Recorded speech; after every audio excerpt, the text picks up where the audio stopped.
good afternoon. I'm here today with Mark Brewster, who is the CEO of Explori. We're here to talk about research, how that affects the industry, and other interesting matters, I hope. Do you want to introduce yourself, Mark? Yeah, I founded Explori 13 years ago, and prior to then had a relatively illustrious career at M.I.C.E, amongst a couple of other places. So it's good to be back. Data is either fundamentally useful to you or an asset itself, and it's only really an asset if you can monetize it. To call themselves part of the industry, then be part of the industry, be part of the mix, be part of the whole solution. Event organisers need clarity at scale so that they can understand which customer types they satisfied better and why. What it made me think is, oh God, that's really interesting. What is actually my business? I hit rock bottom. I didn't know how we were going to cope. Have you seen the film The Founder? No. Okay, it's about Ray Kroc, who is he ended up owning McDonald's, and it's about his journey of how he found the McDonald's brothers. He was a traveling salesperson, and then he built this franchise. The franchise was going really well, but he couldn't, and he had the McDonald's restaurants everywhere, but he couldn't make any money out of it, and he knew he was onto something, but he just couldn't make it work. And in the end, he goes to the bank and they said, no, we've lent you enough money. And for dramatic purposes, the accountant overhears the conversation and says, what business do you think you're in? As they go out of the bank. So he's all disconsolate. What business do you think you're in? He said, well, I'm in the burger business. No, you're not. Restaurant business? Mm-mm. What business am I in? And he said, I think you're in the real estate business. And he said, because that is what underpins everything that you do, and you can create the communities. If you buy the real estate and then rent it to the restaurants that you're creating everywhere, and you're owning the communities, you own everything. So he does that, and obviously it changes everything. And in the end, he ends up kind of forcing the brothers out of the business, not too nice a way, but that's not the point. What it made me think is, oh God, that's really interesting. What is actually my business? What underpins my business? What do you think the answer was? Data? Yes. Because, yeah, ultimately a show is little more than a brand and a database, you know, in the truest terms. And when you look at the vast investment and the shift in sophistication in so many businesses, Clarion's a great example. You know, that they've moved from their own admission pre-pandemic, having a sort of slightly behind the curve data back office, to a business that has made enormous investment in best-in-class systems and are starting to use data extremely well. I think Informer's another great example of that. QuestX, Easy Fares. There are so many out there, but yeah, data is absolutely at the crux of this business. And that's good news for you. I mean, because obviously the investment in that side of, I mean, MASH as an example, you know, you've seen to be yourself. We've changed beyond recognition. You know, our Salesforce is shrunk like that, marketing's gone up like that, our data services has gone up like that. And because after that point, it sort of made me think, well, that's where I need to invest. That's obvious. So that's where the money goes now, to pump into that. And that must be the case for organisers, which is great for you, isn't it? Yeah, we're part of that mix. Our job, data is data, and data is either fundamentally useful to you or an asset itself, and it's only really an asset if you can monetize it. Our job is in the usefulness space. Like, how do we turn it into strategy? How do we turn it into insights that uncover blind spots? Or how do we turn it into evidence to press the go button on, you know, that critical strategy that you want to drive? That's why we exist. Research, I'm less convinced of. Mm-hmm. So research for me, it seems to be, so it seems to me that anybody who fills in a survey is somebody who is either been press ganged into doing that, or it's a favour, or or someone's looking, and them forcing them to do it, or there's somebody who's deeply unhappy.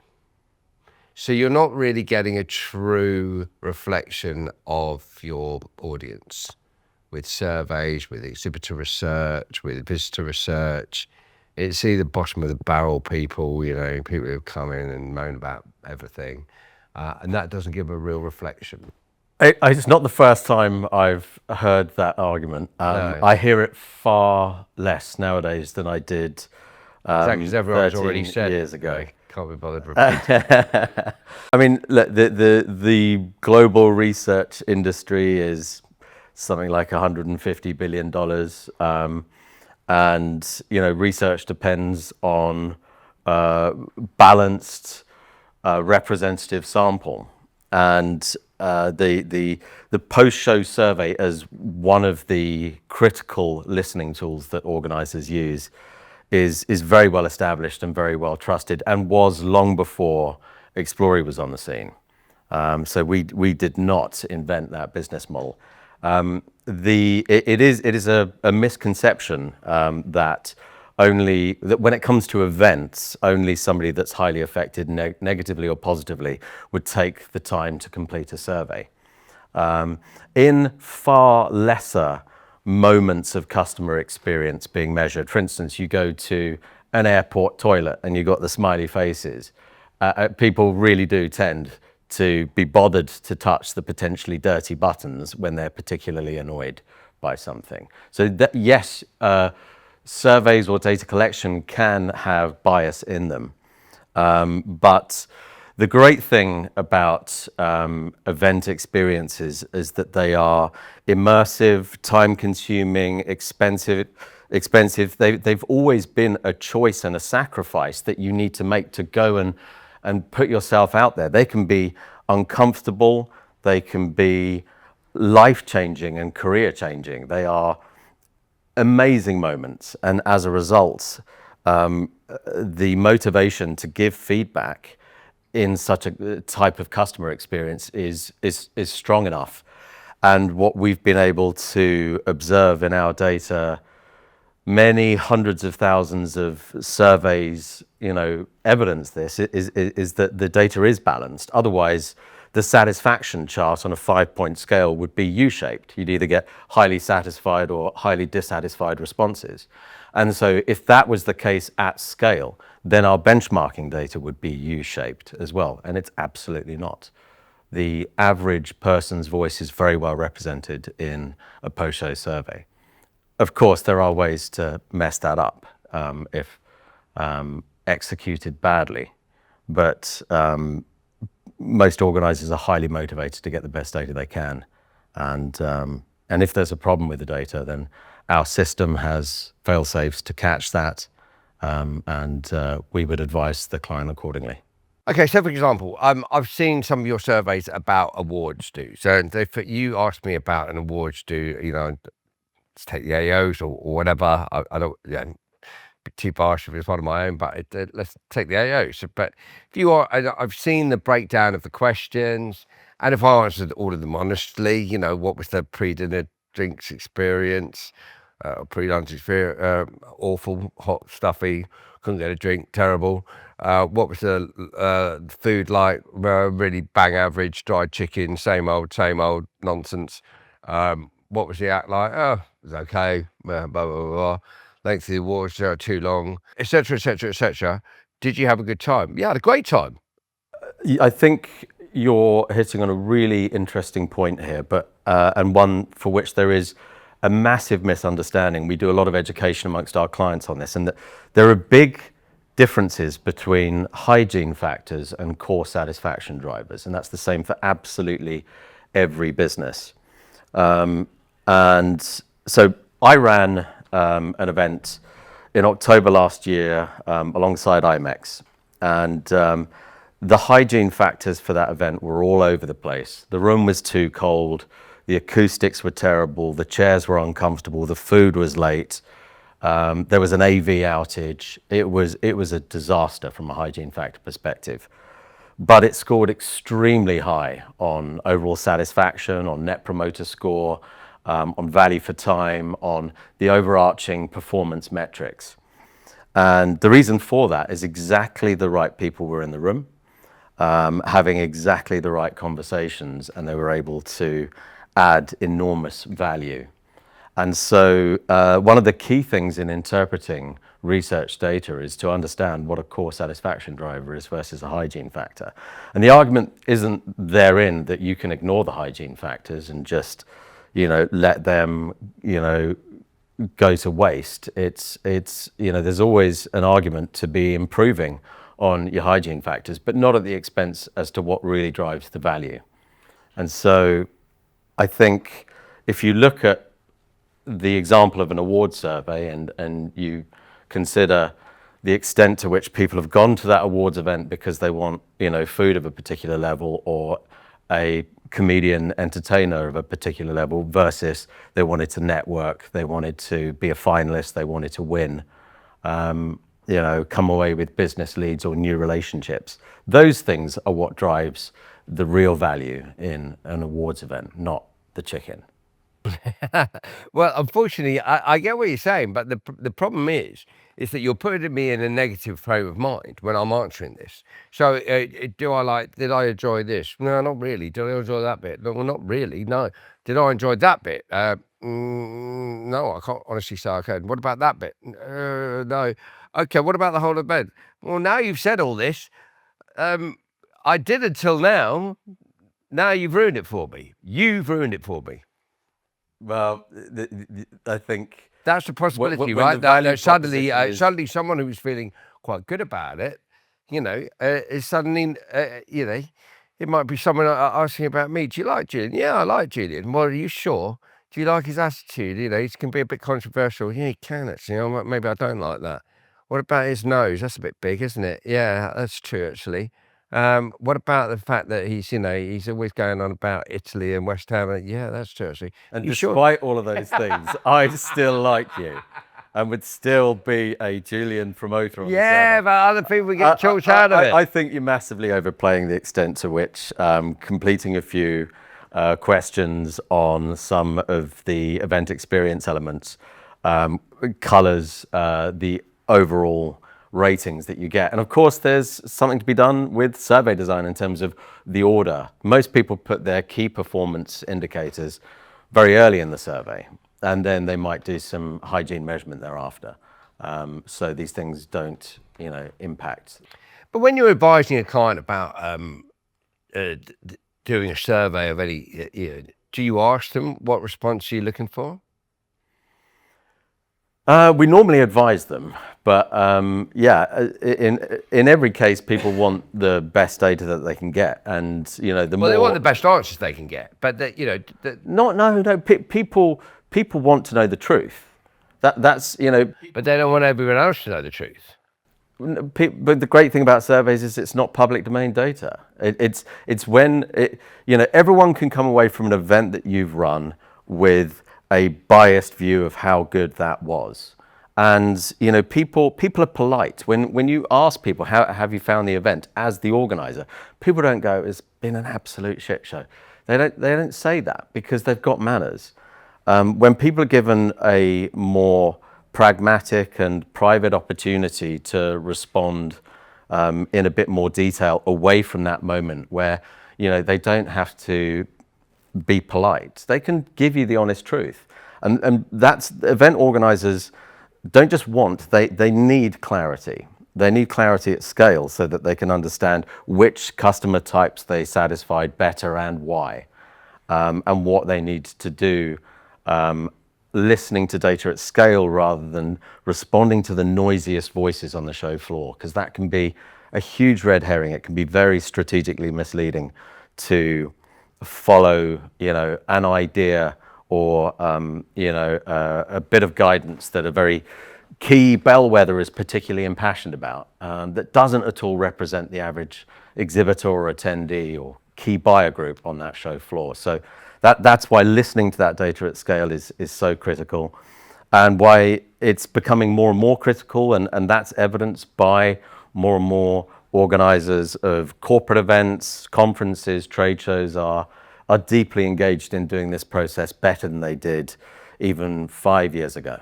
Okay, so we hear brilliantly the market has got sucked into this. Okay, I've got to get my net promoter score up. Obviously, this thing never existed. Well, what, 20 years ago, whatever. And nobody talked about it. But now it's a thing. Oh, yeah, I've got to get my net promoter score up. Why?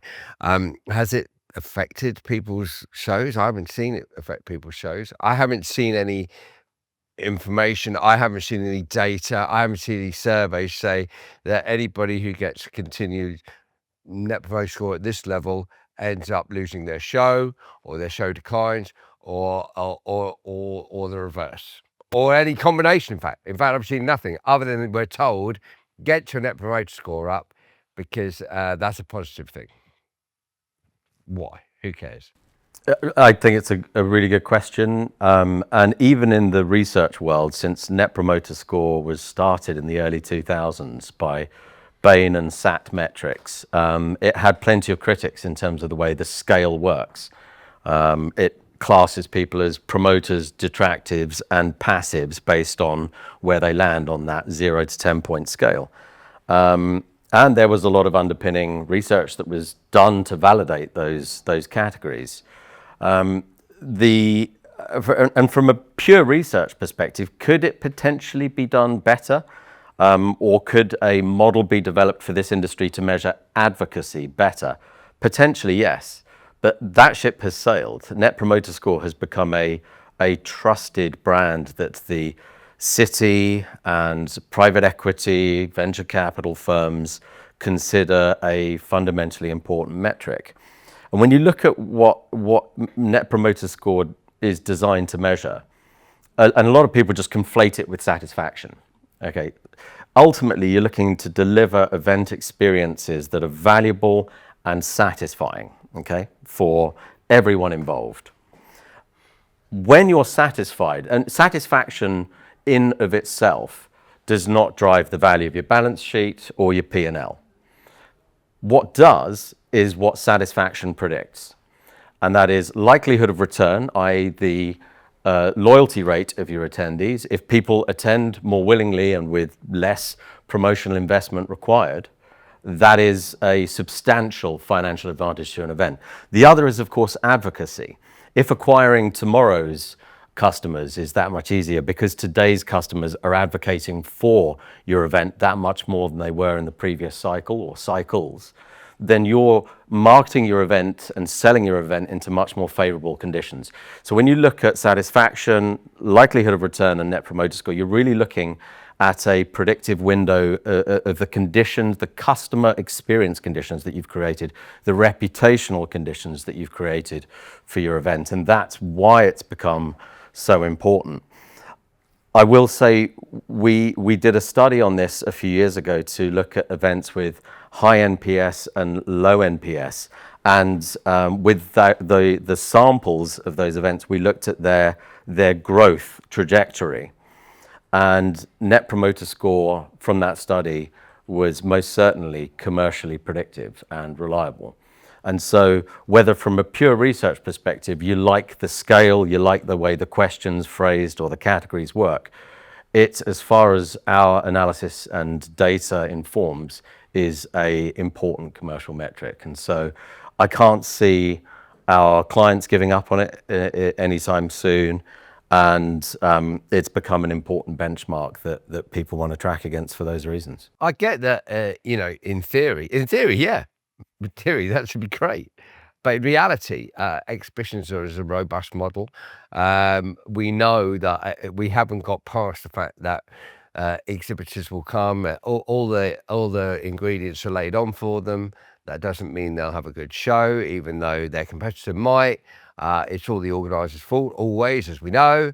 There's no way getting around that. We haven't changed that in 40 years, longer, as long as exhibitions have been around, and it's never their fault. We know that. So the net promotion score goes down. So in theory, you're right that this should be a positive thing. But the reality is, even if people also have a bad show, that doesn't mean they're not coming back.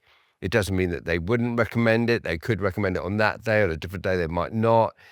The mood swings so heavily. It's for me, the theory's good, but practice, it doesn't add up for me. And you're entitled to your view on that. You're able to measure the extent to which exhibitors are hostages, i.e. they're not satisfied, but they're staying with the show. And that is a automated metric that we've measured for years, and we didn't invent that method. But it's that type of stuff is very trackable. Ultimately, you started off by saying something along the lines of, at what point does an NPS get so bad that a show can't continue? And we've seen events where the organizer's given up on the event, where the metrics aren't really that bad. They're not in the bottom quartile even of net promoter score numbers. But because the commercial opportunity versus other commercial opportunities that they could be pursuing with the resources, the management time, doesn't justify it. But that's just an argument. That's what I'm saying. The net promoter score should equal growth or closure. I mean, that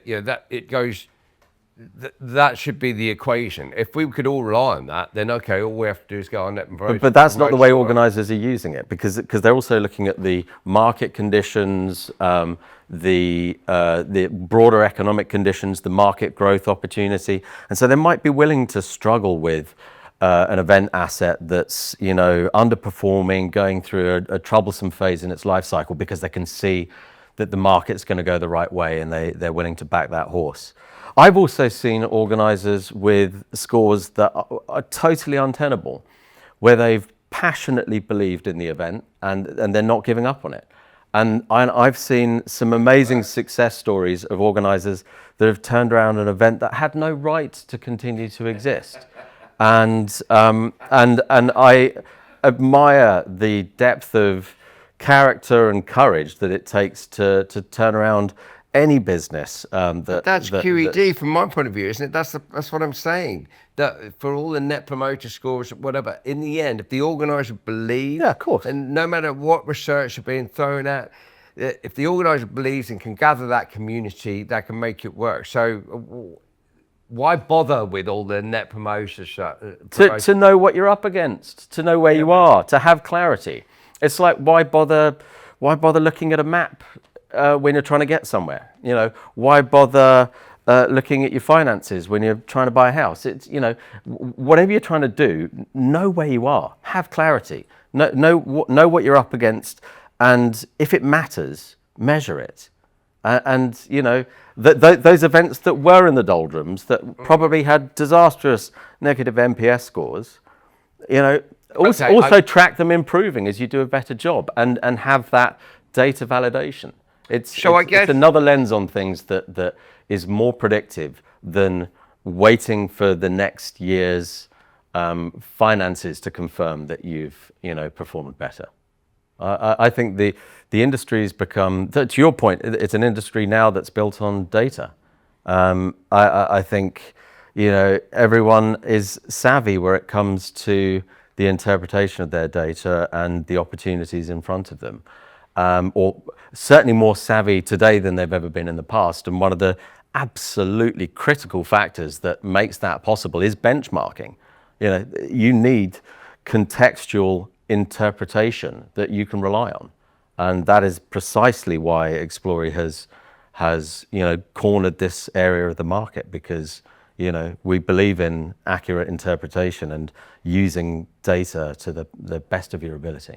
And talking about organisers and their performances, and we mentioned it earlier about the exhibitors. Some exhibitors will have a good show, others not have a good show. You've got to hear from all those exhibitors, what they're feeding back to you when you're doing the post-show report. But what about organisers doing more to help exhibitor success? I think this is huge. Are organisers too lazy? I wouldn't say lazy.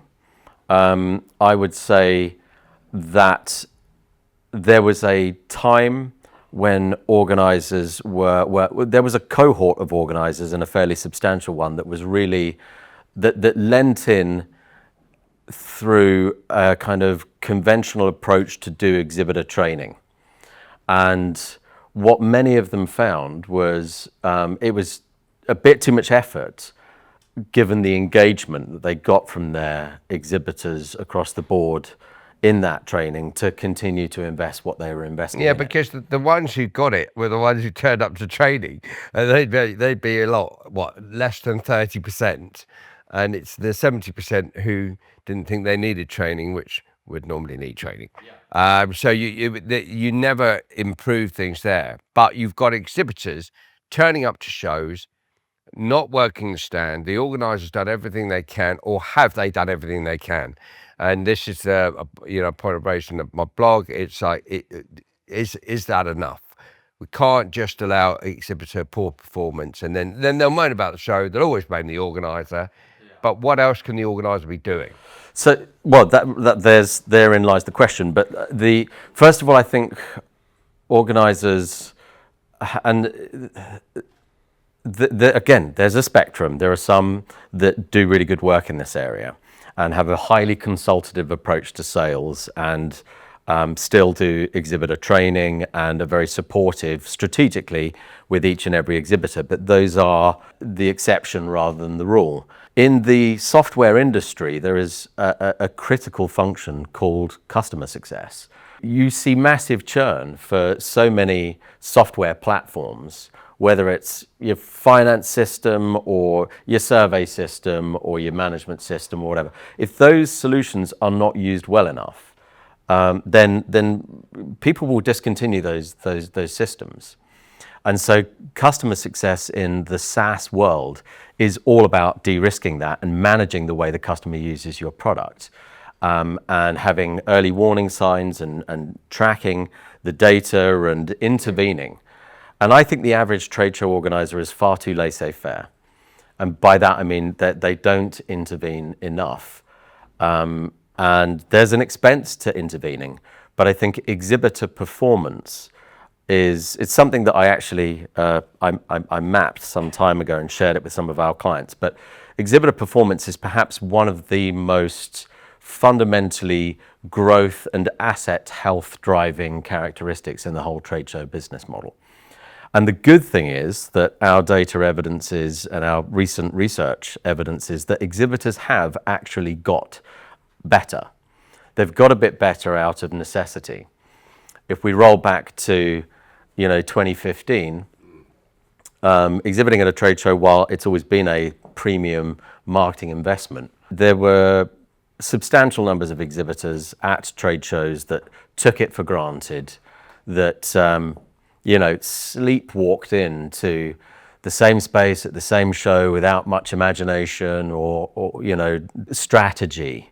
And what's happened, of course, is, particularly in the last 3 years since the return of live events after the pandemic, we've gone, due to macroeconomic factors, from being a premium channel to an ultra premium channel. And as a result, the onus is on the team responsible for that exhibit at any trade show to squeeze every drop of value out of it, or you lose it. And the memory is still there of what it's like to not have shows. And so corporates of all different shapes and sizes have raised their games where it comes to the way they participate in shows. And there's a lot of other incremental factors around it, including organisers performing better in a number of categories that have contributed to that. But I'm still a big believer, back to your original point, Julian, that selling a booth, or sorry, I use a lot of American language nowadays, but selling a stand and leaving the exhibitor to it with the relevant operational tools to book your electrics and you'll hear from us at Rebook. That has to shift. How will it shift? It shifts with the development of something like a customer success style function. It shifts with the development of multimedia training tools and more. I think there is a market. In the US, there's Exhibitor Media Group. They have a dedicated show, an education program, and you can get certified as a trade show marketer in the US. And I think we tried that here a long time ago, about honestly, 25, 30 years ago. I think that I met that, but it didn't catch. I think if somebody launched it tomorrow, organisers would get behind that. If somebody put the investment into a training and certification academy over here, and sorry, who would go to that exactly? The corporates? Exhibitors, yeah. You think? I really do. I think that the demand for in-person is going to increase, and the demand from organisers to improve exhibitor performance is going to increase. And yeah, I think there's a space and an opportunity there. It needs to be executed the right way, of course, because if you're global head of events for a FTSE 100 business and you have 100 million trade show budget exhibiting around the world with masses of resources, and you expect that individual to come to a basic seminar on booth strategy, they're unlikely to. No, I agree, but that can't be the only solution. If you tailor it for different levels of skill set, experience, capability, and different strategic direction, then why couldn't it? Why can't exhibitor training be done brilliantly?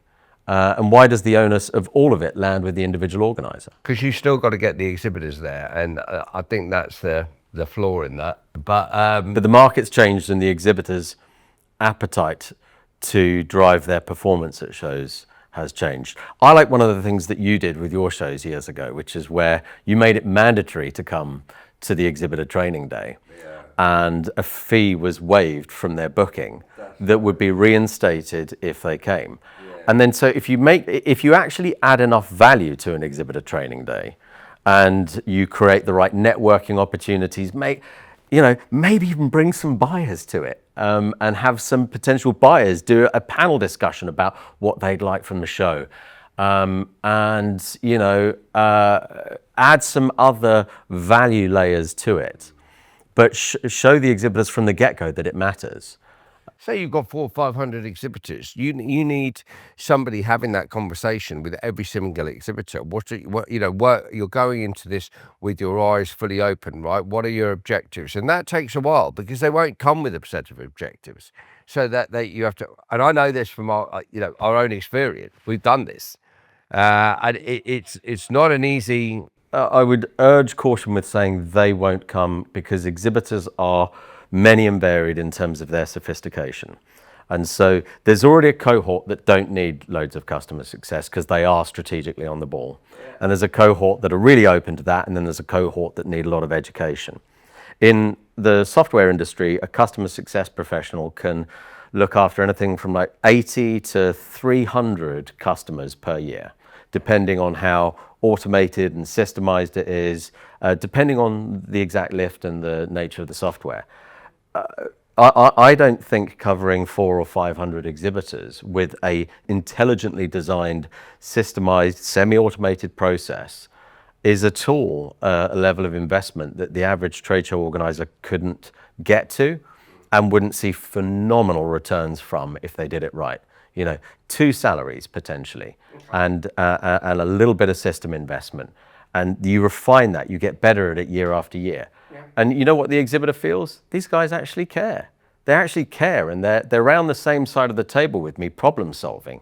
They're introducing me to suppliers that could help, or to data that could help, or training resources that could help. They're my partner in making this show work. Not they've sold me some ad space and I've got to go and work it. What's wrong with ad space? No, I agree. But I'm just talking about suppliers in general. They've all got to be part of the mix, surely. Call themselves part of the industry, then be part of the industry, be part of the mix, be part of the the whole solution, and that means that we, in the end, what we want exhibitors to rebook because they've had a good experience, and that means that everybody's got to be involved in trying to get to that situation. But just turning up and putting the lid on the jar isn't enough. It's got to be the whole process. How would you like to see suppliers involve themselves for, get deeper into the whole process rather than just supplying? What have you done to really make sure that objectives have been met? Well, so suppliers are under the same degree of commercial pressure to deliver a product and service that performs, or they die. Yes, but a stand can perform, but that's not the point. It doesn't mean it's not over-engineered. I get that. And it doesn't necessarily, exactly. How's this met with objectives? Did it need to be 25 grand? Could it have been 15 grand? Did it? Or I think, there's a lot of businesses that will attempt to sell the most revenue generative solution to every customer, whether it's in their interests or not.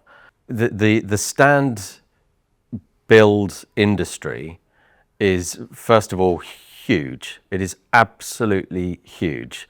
And with that comes the policing factor of a vast amount of competition.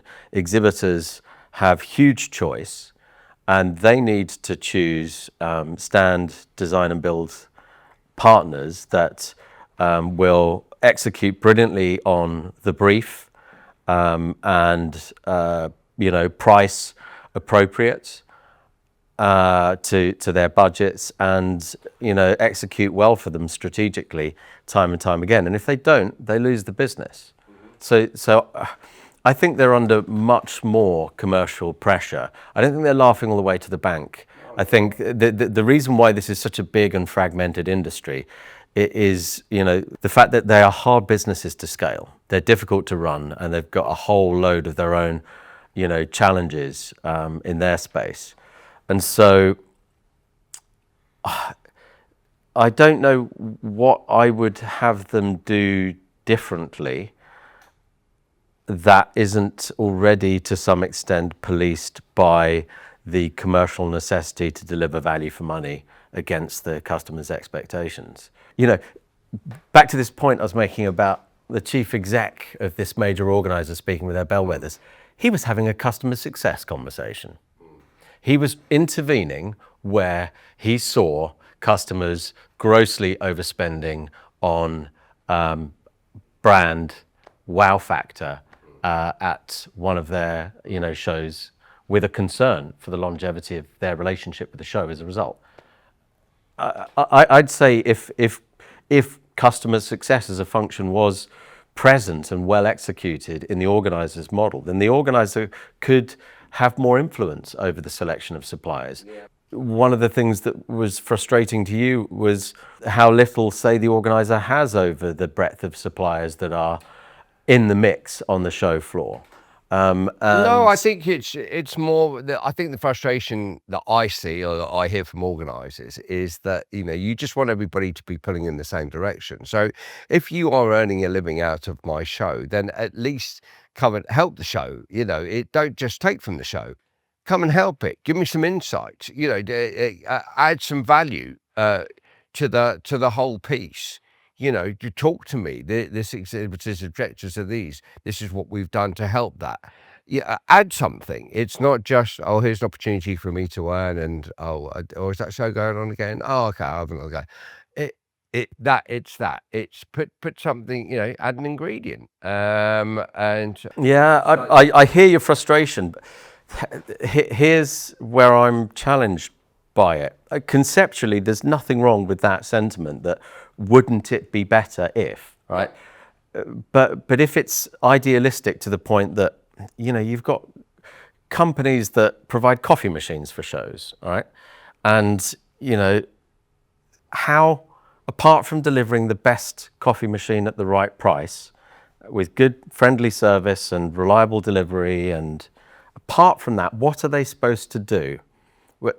Because if you can't visualize it and articulate it, then I can promise you their shareholders can't either. Well, go on then. What can the coffee company Okay, do? so I imagine knowing this. Come on, you're in research and analysis. So imagine knowing this. How many people took coffee from your machine over the course of the show? What type of person were they? Can we track them? Did they stay longer as a result of that? And were they more engaged? This is what we want. This is the information we want to know.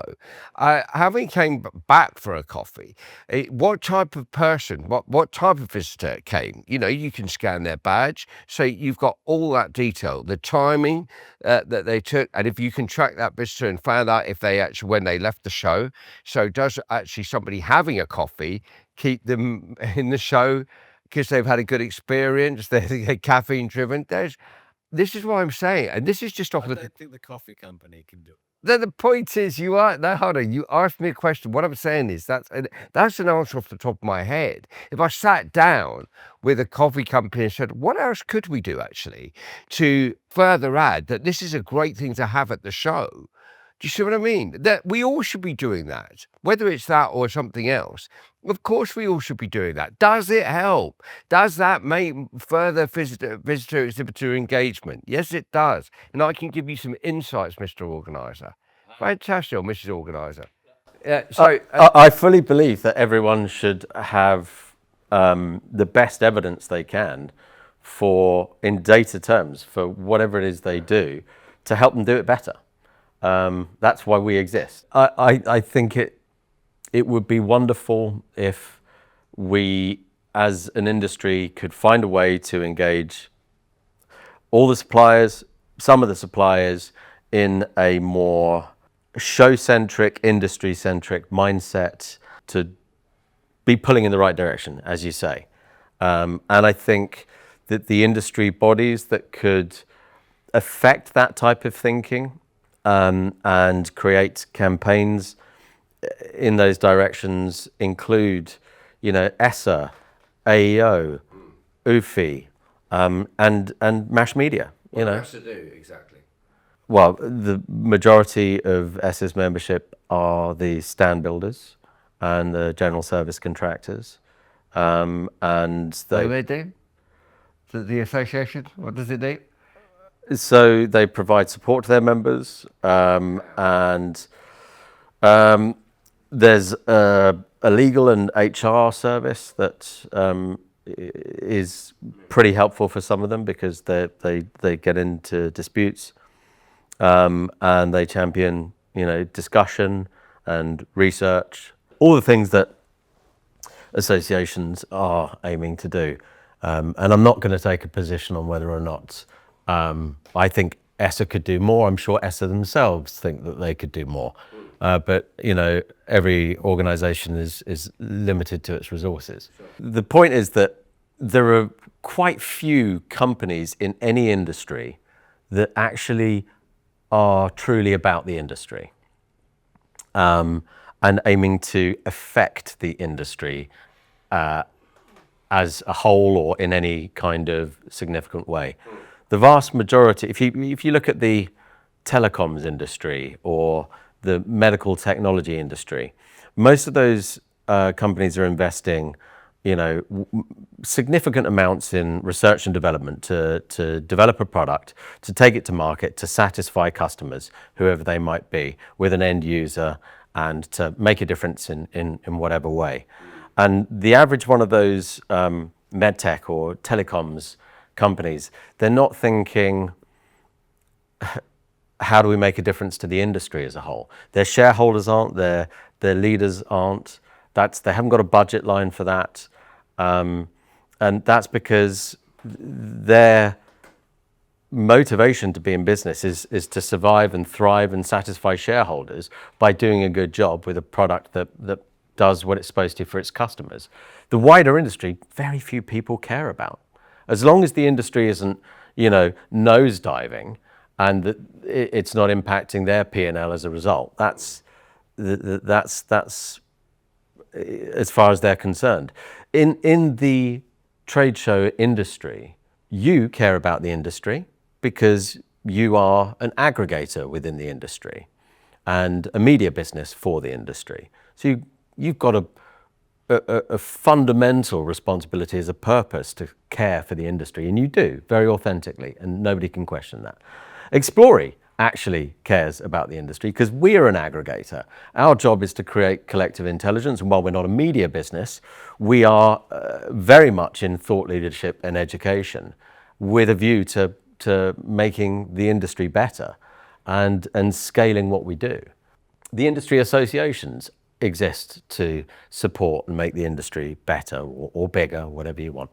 But the vast majority of suppliers in the industry, about as far as they can go in most industries to having some kind of investment in the industry as a whole, is to be a member of their industry association and to put a bit of money into them doing the big industry piece so that they can focus on their own customers and their tiny little bit of the pie. Okay, so that must be a certain amount of, I would say relief, but it's obviously exciting to have the investor, but you cracked out on your own, and I'm sure, like all entrepreneurs, all of us, it's been a bumpy road at times.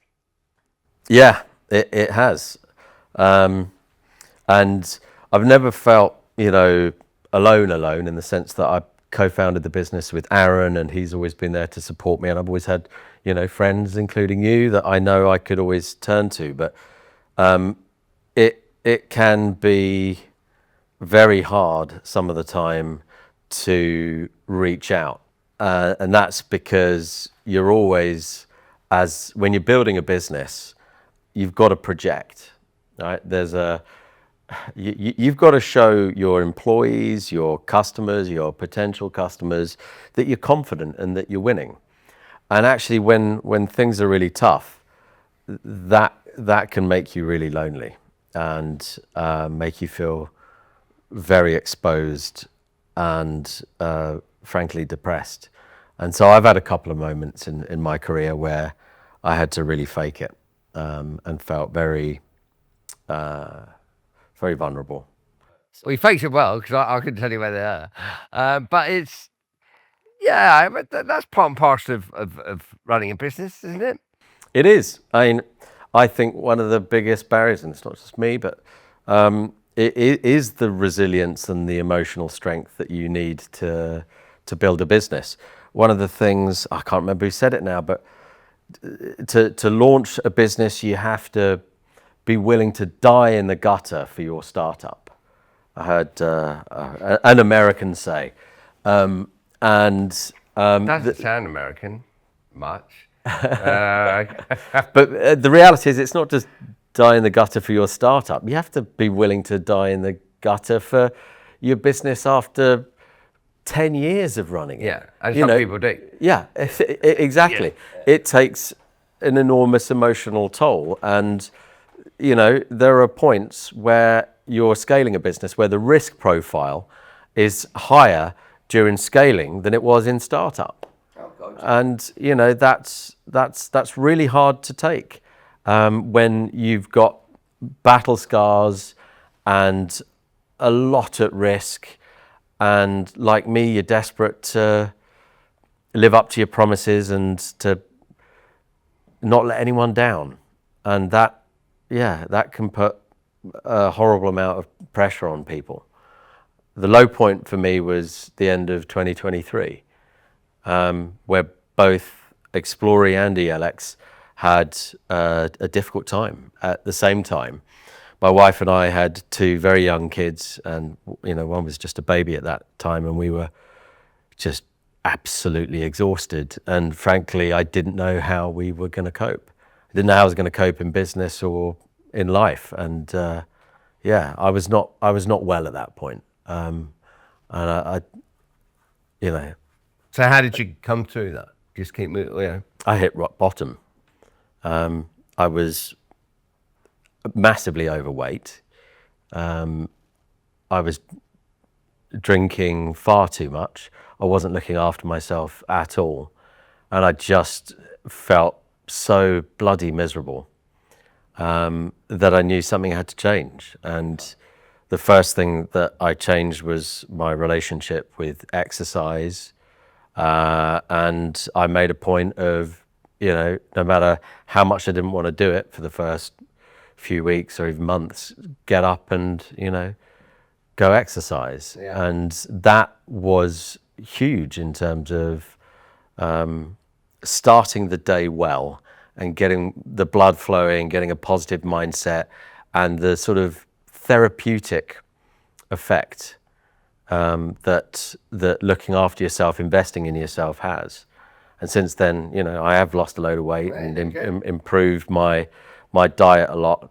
And so, you know, I think I don't have many regrets, but if I was to articulate a career regret, it would be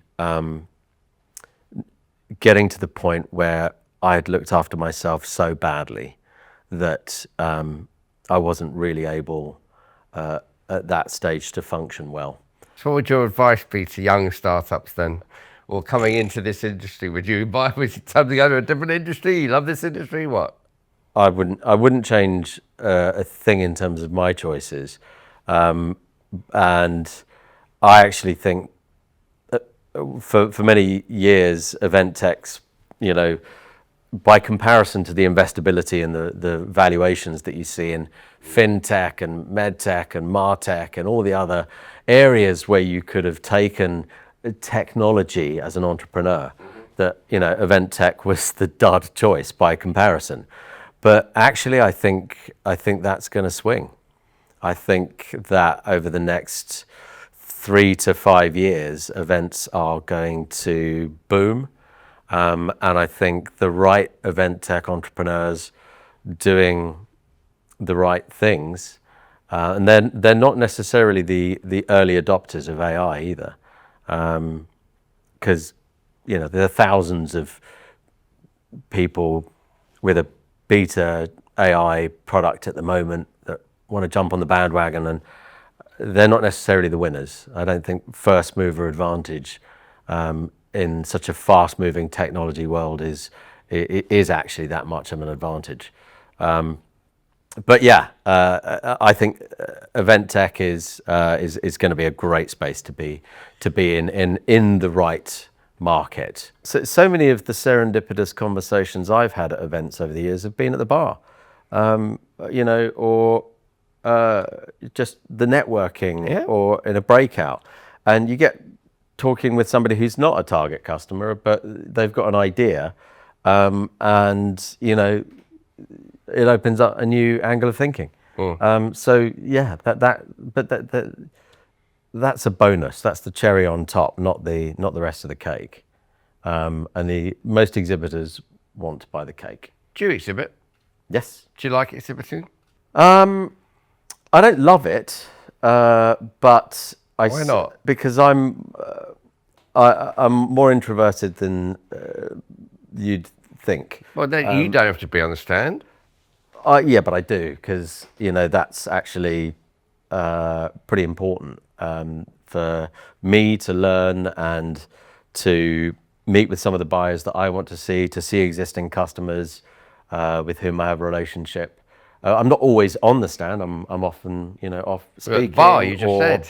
having meetings, you know, off the stand, whatever it might be. But yeah, I find, you know, my social battery wanes at any event, whether it's a conference or a trade show, and so I go through periods of faking it to